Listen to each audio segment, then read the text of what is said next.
guys, this is Bree here. I promised you guys I would talk to you about making some of your own salad dressings.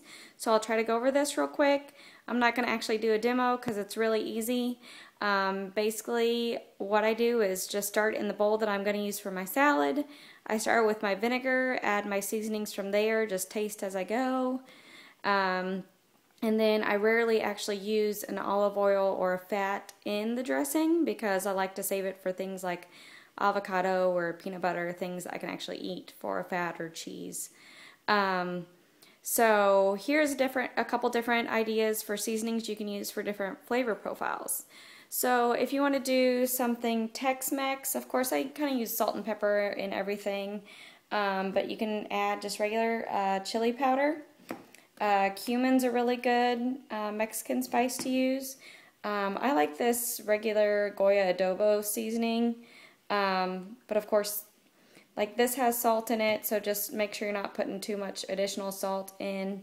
And then you can use your Cholula hot sauce, or I like this Louisiana hot sauce.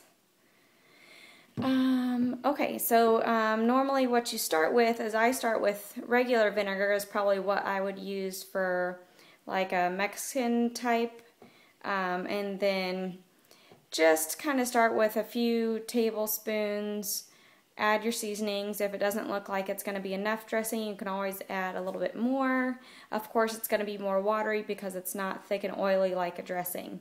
So moving on from there, we're going to go to like an Asian style dressing, and what I would use for this is kind of a sweeter base.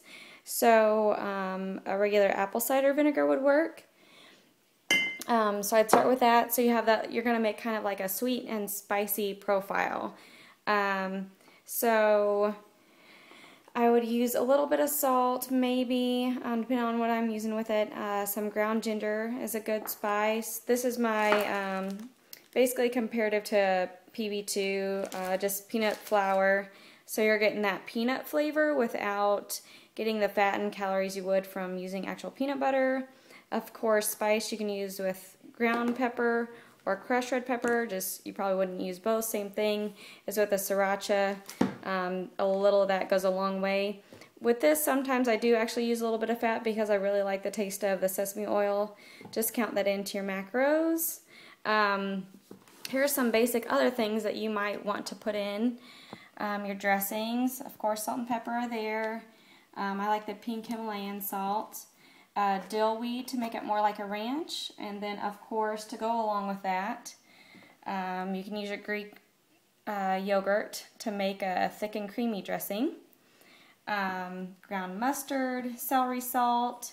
I have a couple, or this is like a really kind of oddball vinegar I found at IKEA. So just, and another one you can use for more of an Asian one is like a rice wine vinegar. Balsamic has a lot of flavor on its own, so you really don't have to do a whole lot with that. I actually like that just with salt and like fresh ground pepper. Just be careful because balsamic usually has some sort of sugar, natural sugar in it, or added sugar, so there are a few carbs in there. And then one of my favorites I do all the time, oh yeah, and I did find this garlic juice stuff. That's good to add to everything or anything, whatever you want to add it to. But I really love kind of like an Italian dressing. So garlic and onion powder, add some basil in there, a little bit of Italian seasoning, and then I really do love these Italian herb grinders because they have a little bit of spice, they have rosemary, they have some of the Italian herbs, and they're really, really good. And last but not least, if you want it a little bit creamier, just a tiny bit so it holds to the leaves a little bit more, maybe a couple teaspoons of olive oil.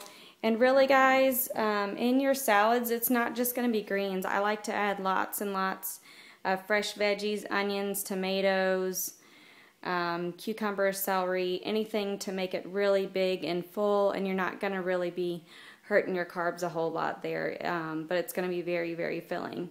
So fill it up with lots of veggies, still get a lot of greens in there, and top it off with your quinoa or couscous if you'd like. Add your protein and you're good to go. Thanks guys.